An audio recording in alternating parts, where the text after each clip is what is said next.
हाँ भाई। तो वेक्टर की कितनी क्लास हो गई हमारी?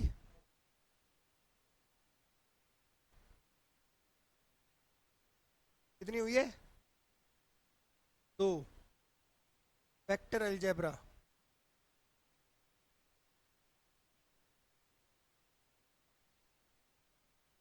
Section formula.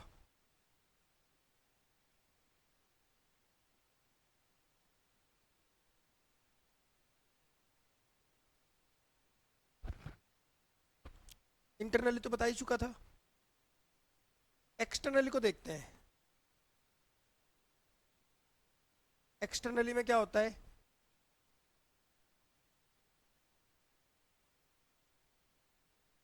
कोई बात नहीं। इसमें ये एक पॉइंट है और एक पॉइंट ये है। इसे ए बोलो, इसे बी बोलो। इसके कोऑर्डिनेट है x1, y1 और z1। इसके कोऑर्डिनेट है x2, y2 और z2। है ना? ये O है। इसका पोजीशन वेक्टर A। इसका पोजीशन वेक्टर B। अब अगर मैं इसको आगे बढ़ा दूं, एक्सटर्नली में हम आगे बढ़ाते हैं, तो ये हमारा पॉइंट हो गया C। और इसके कोऑर्डिनेट क्या होंगे? XYZ vector R। क्लियर है?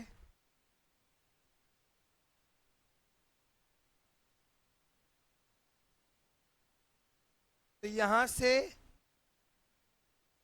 ये पूरा हो गया हमारा M1 और ये हो गया M2। या हम इसको M, इसको N भी कह सकते हैं। एक ही बात है, कोई बात अलग अलग नहीं है। तो जब वेक्टर R निकालना होगा, ये हो जाएगा M1B minus M2A upon M1 minus M2। ऐसे हम लोग अपना रिजल्ट निकाल लेंगे। क्लियर यहां तक? अब आप लोग आ जाओ एक्सरसाइज 10.2 पर। और इसका पहला सवाल देखो भाई। पहला सवाल इसका क्या कहता है?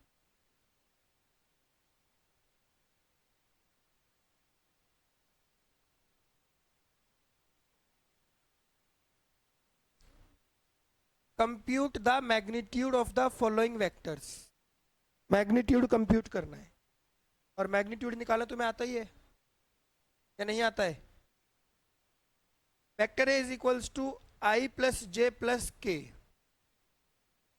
Vector A is equals to i plus j plus k. तो इसका मैग्नीट्यूड क्या होगा? आई जे के का कोफिशिएंट 1 का स्क्वायर प्लस 1 का स्क्वायर और फिर प्लस 1 का स्क्वायर। आंसर कितना आएगा? √3। इसी तरह वेक्टर बी। वेक्टर बी देखो, 2i minus 7j minus 3k। 2i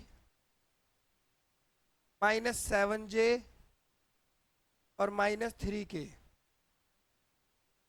B का मैग्नीट्यूड √2 का स्क्वायर प्लस माइनस 7 का स्क्वायर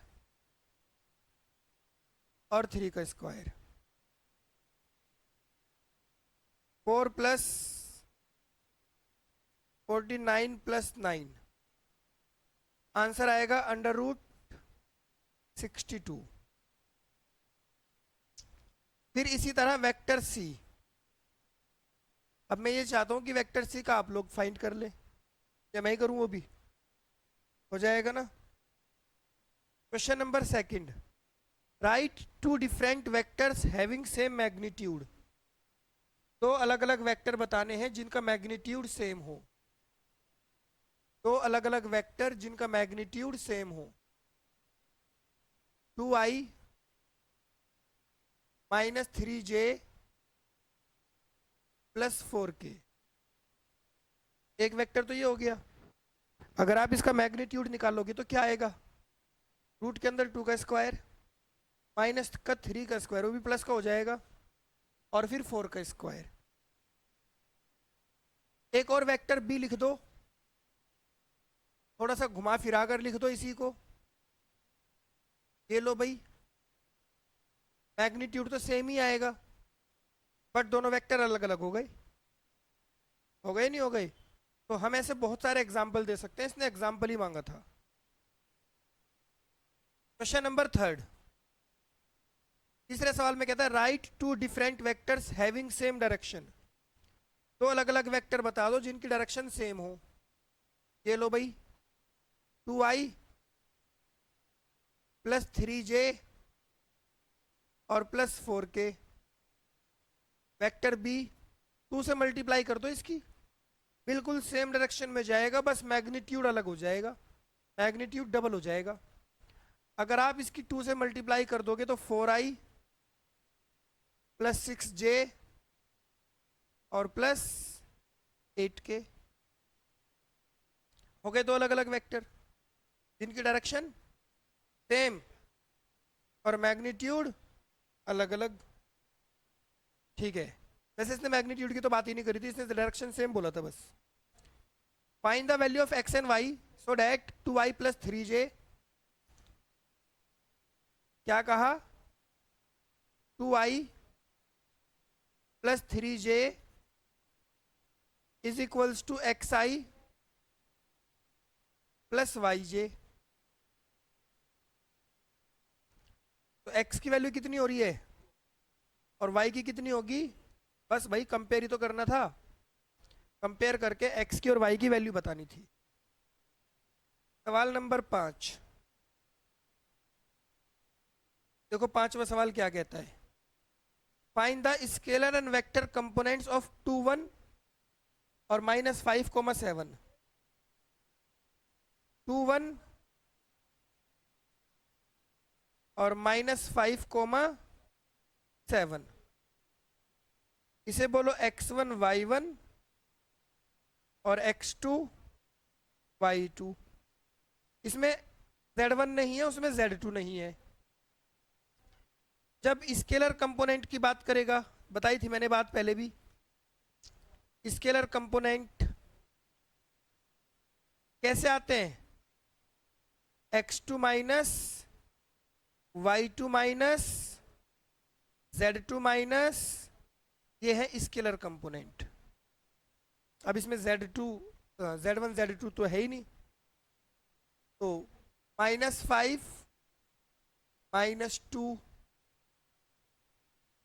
7 -1 -7 और 6,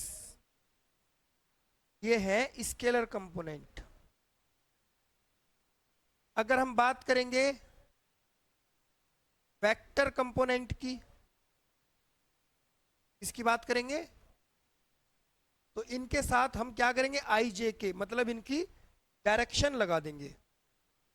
vector component x2 minus x1 i, y2 minus y1 j, z2 minus z1 k। Minus करके यहां 7 आया, वहां 6 आया, और वहां कुछ नहीं आया, वहां तो था ही नहीं कुछ, बस इतनी सी बात थी। सवाल number 6, find the sum of vectors. हमें इन 3 वेक्टर्स का सम चाहिए, ए का, बी का और सी का। आई वाला आई वाले के साथ जुड़ जाएगा, जे वाला जे वाले के साथ जुड़ जाएगा, और के वाला कुछ भी नहीं है इसमें। तो क्या करके दिखाऊं? हो जाएगा ना। अब ऐसा मत करना जोड़ना ही जोड़ना है, जो माइनस का होगा उसे माइनस कर देना, कभी कि भाई यहाँ एक आई है, यहाँ माइनस का 2 आई है, यहाँ एक आई है, फिर भी 4 आई कर दिया। भाई ये आई प्लस का, ये आई प्लस का 2 आई माइनस का 2 आई, 0 आई बच गया। ऐसी जे वाला माइनस का 2 जे माइनस का 6 जे माइनस का 8 जे हो गया, प्लस का 4 जे, तो माइनस का 4 जे बच गया। ऐसी के वाला प्लस का के प्लस का 5 के 6 के माइनस 7 के, तो माइनस का के बच गया। जोड़ना ही तो है। Find the unit vector in the direction of I plus 2 J I plus j plus 2 के। मतलब क्या कहना चाहता है, यूनिट वेक्टर बनवा रहा है।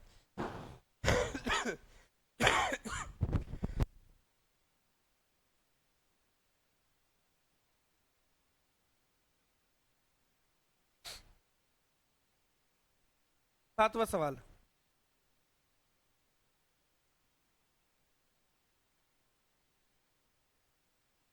आई प्लस जे प्लस 2 के, इसे यूनिट वेक्टर बनाना है। इस वेक्टर को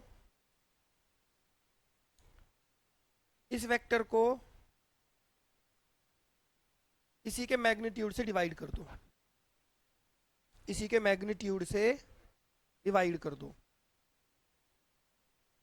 आई प्लस जे प्लस 2 के अपॉन √1 का स्क्वायर, फिर 1 का स्क्वायर, फिर 2 का स्क्वायर।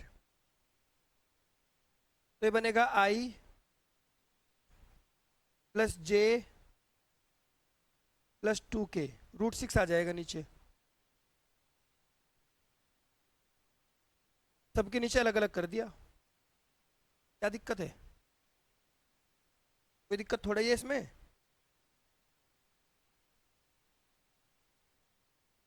अगला सवाल, find the unit vector in the direction of vector P Q. जहां पी का और क्यू का पॉइंट दे रखा है 1 2 3 4 5 6। पी है आपका 1 2 3 और क्यू है 4 5 6। Vector P Q, vector P Q की डायरेक्शन में यूनिट वेक्टर बताना है। तो पहले वेक्टर पी क्यू तो निकालो। कैसे निकलेगा vector P Q? x1 y1 z1 x2 y2 z2, x2 minus x1 i, y2 minus y1 j और z2 माइनस z1 k। तो वेक्टर पी क्यू जो है, 4 में से 1 घटेगा कितना आएगा, और 5 में से 2 घटेगा कितना आएगा, और 6 में से 3 घटेगा कितना आएगा। ये लो भाई वेक्टर पी क्यू आ गया। अब क्या करना है, इसे यूनिट वेक्टर बनाना है। इसे कोई एक दूसरा नाम दे दो, इसे वेक्टर ए बोल दो। वेक्टर ए बराबर 3i plus 3j plus 3k। A cap vector A upon A का magnitude 3i 3j 3k upon √3 का स्क्वायर प्लस 3 का स्क्वायर प्लस 3 का स्क्वायर। नो नो नो, 27 हो जाएगा ना, रूट के अंदर 27, बाहर निकलेगा 3√3। ऊपर से 3 कॉमन ले लो, i प्लस जे प्लस ए, इससे गया। ए कैप i के नीचे √3, जे के नीचे √3 और k के नीचे √3। 3 × 3 = 6, कोई दिक्कत तो नहीं है? अगला सवाल, हमें वेक्टर ए दे रखा है, वेक्टर बी दे रखा है, हमें एक यूनिट वेक्टर चाहिए ए प्लस बी की डायरेक्शन में। क्या करना पड़ेगा? पहले ए और बी को जोड़ना पड़ेगा, फिर इसकी डायरेक्शन में यूनिट वेक्टर, मतलब इसी को यूनिट वेक्टर बनाना पड़ेगा। ए क्या है? 2i minus j plus 2k। 2i minus जे और प्लस, और वेक्टर बी क्या है? माइनस आई प्लस जे माइनस के, माइनस आई प्लस जे माइनस के। ठीक है, तो ए प्लस बी निकाल लो, जोड़ो। 2i माइनस आई 3i। हाँ बताओ। 0j और प्लस के। आप इसको एक नया नाम दे दो, सी का। वेक्टर ए प्लस बी को क्या नाम दे दो? सी। तो वेक्टर सी क्या हो जाएगा? आई प्लस 0j प्लस के। तो सी का कैप आई प्लस 0j प्लस के अपॉन अंडर रूट। आई का कोफिशिएंट 1 है, इसका 0 है और इसका 1 है। आई 0j प्लस के, सबके नीचे क्या लगा दूंगा? √2। ये मेरा आंसर है।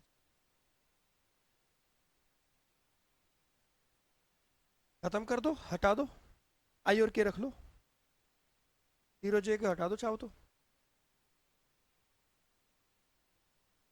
10वां सवाल, find A vector in the direction. कराया था ना मैंने एग्जांपल के तौर पर। 5i minus j plus 2k। Vector A बराबर 5i minus j plus 2k। पहले बनाओ इसे ए का कैप। क्या बनाओ? 5i minus j plus 2k upon under root 5 का स्क्वायर माइनस 1 का स्क्वायर और 2 का स्क्वायर। तो ए कैप कितना आया? 5i minus j plus 2k। 25, 26, 30। A cap कितना आएगा? 5i अपॉन √30 जे अपॉन √30 और 2k अपॉन √30। अब हमें चाहिए 8 ए कैप। 8 की मल्टीप्लाई करोगे, 8 पंजे 40,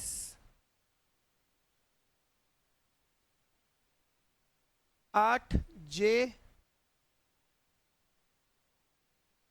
और 8 दूनी 16।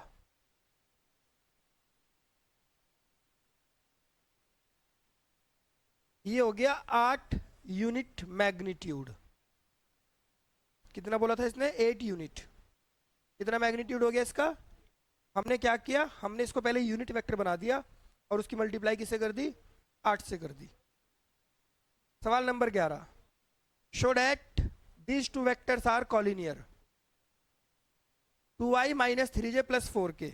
नाम दे देते हैं इनके अलग अलग, इनके अलग अलग नाम दे देते हैं। एक का नाम रख देते हैं ए, 2i minus 3j plus 4k। एक का बी, माइनस का 4i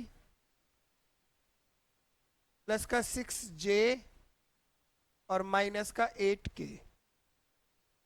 इसका नाम हमने क्या रखा? बी। आप देख सकते हो, ये रहा। फिर इसके बाद आप वेक्टर बी, इसमें से -2 कॉमन ले लो, 2i -3j +4k। Vector b is equals to -2, ये क्या है, वेक्टर ए। तो ये वही फॉर्म बन गई ना, vector b is equals to lambda vector a. Collinear की कंडीशन थी या नहीं थी? तो hence vector a and vector b are collinear.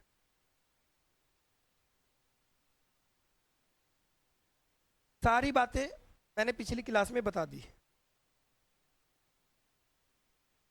सवाल नंबर 12, i प्लस 2j प्लस 3k के डायरेक्शन कोसाइन बताने हैं। 12वां सवाल, i plus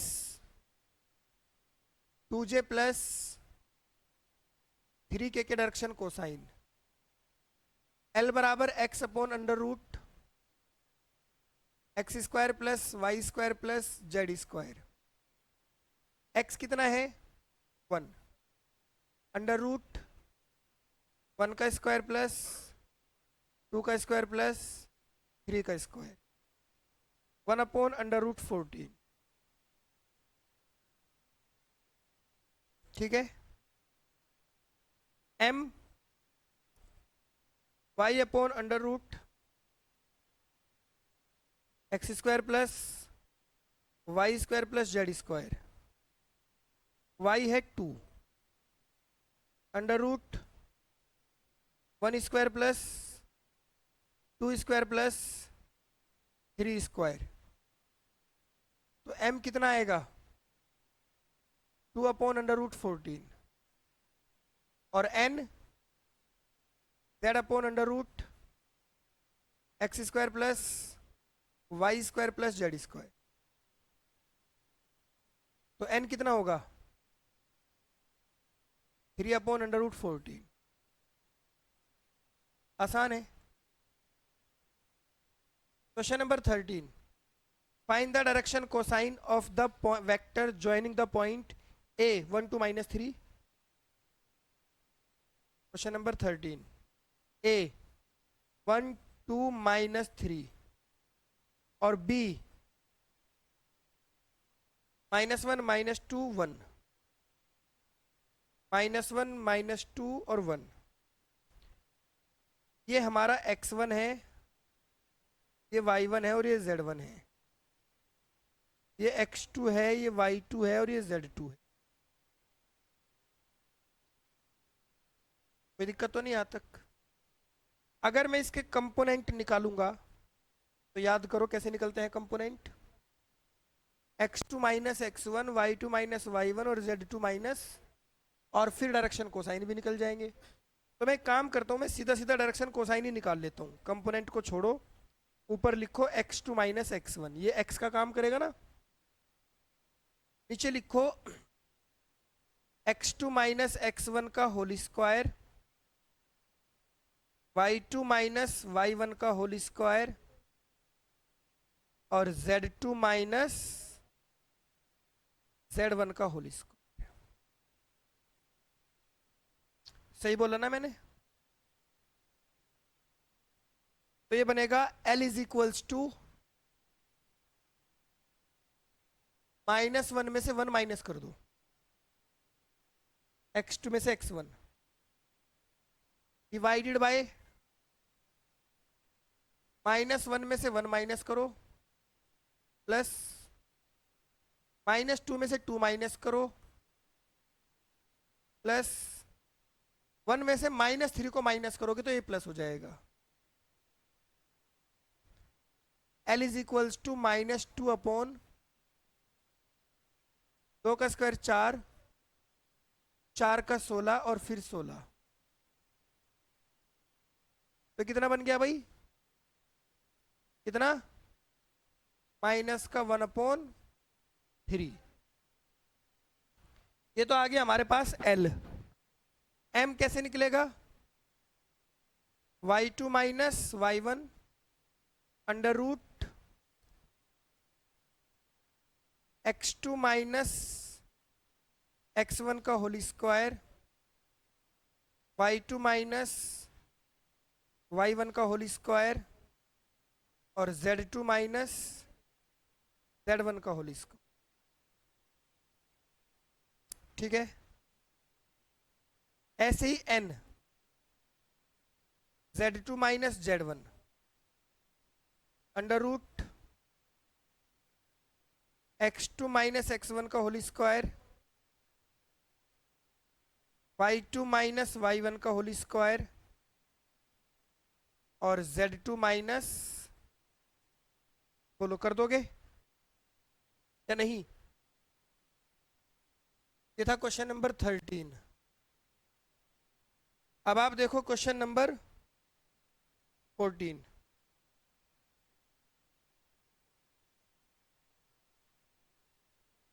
Show that the vector I plus j plus k is equally inclined.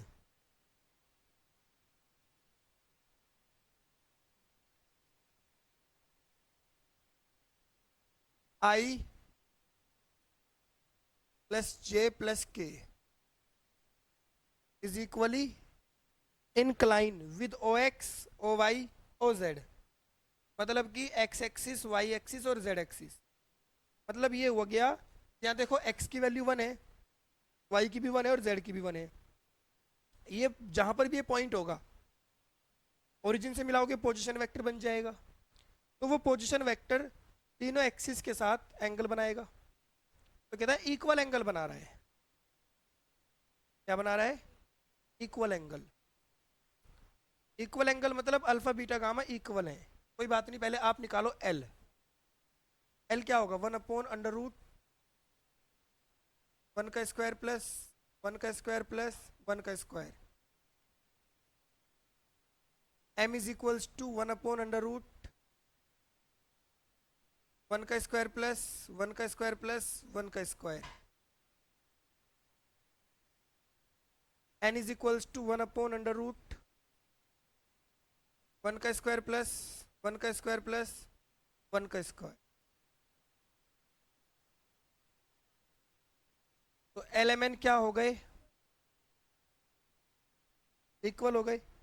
L M N क्या होते हैं? Cos alpha, cos beta.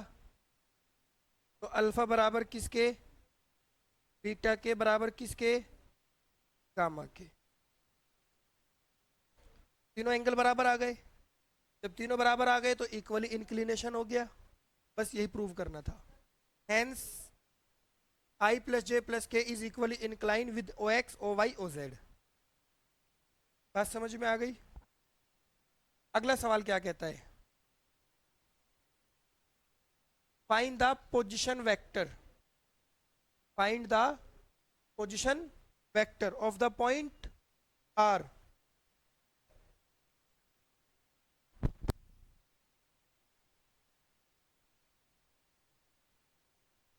R which divide the line segment joining two points P and Q, whose position vector?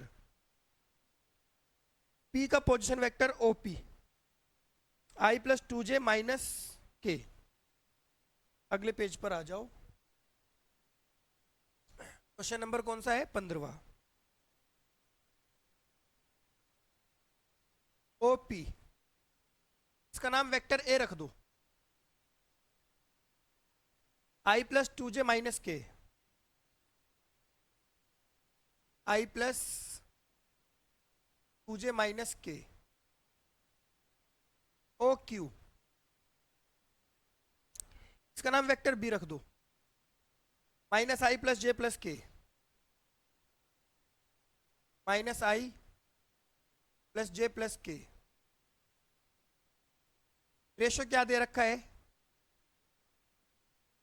2:1। अब पहले case में क्या कहता है? Internally. लो भाई, इंटरनली, इंटरनली का फॉर्मूला क्या होगा? M1B M2A M1 plus M2 vector R 2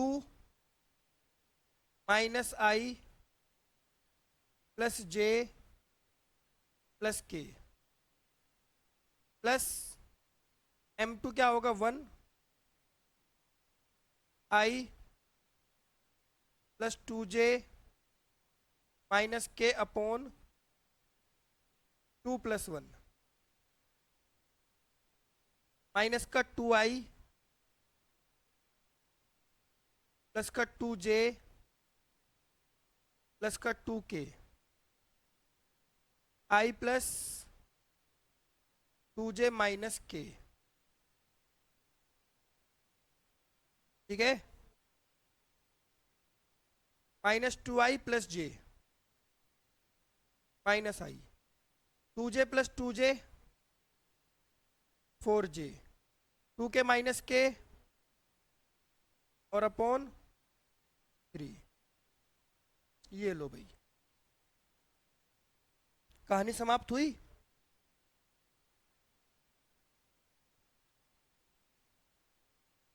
second part क्या कहता है? सेकंड पार्ट में एक्सटर्नली इसमें क्या होगा? Vector R is equals to M1B minus M2A upon M1 minus M2 2 minus I plus J plus K I plus 2J minus K और 2 minus 1 vector R is equals to minus 2I plus 2J plus 2K minus I minus 2J plus K upon 1 minus 2I minus J minus 3I, sorry minus 3I, इससे cancel और plus 3K। बस भाई खत्म। ये हो गया हमारा vector R। कोई दिक्कत तो नहीं यहाँ तक? Question number 16, find the position vector of the midpoint joining the points P 2 3 4, P है 2 3 4 और Q क्या है 4 1 माइनस 2 4 1। तो वेक्टर OP क्या होगा? Position vector of point P 2I 3J 4K। Vector OQ क्या होगा? 4I plus J minus 2K। अब हमें मिड पॉइंट चाहिए, तो मिड पॉइंट कैसे निकलता है भाई? Vector A plus vector B upon 2। Mid point कैसे निकलता है? x1 plus x2 upon 2, y1 plus y2 upon 2, z1 plus z2 upon 2। Mid point की यही तो कहानी है, कुछ और कहानी है? यही कहानी है ना। तो बस अगर हमें इन दोनों का मिड पॉइंट चाहिए तो vector OP plus vector OQ upon, चलो ये तुम खुद कर लेना, यहाँ तक कर लो, बाकी अगली क्लास में कर देंगे, ठीक है।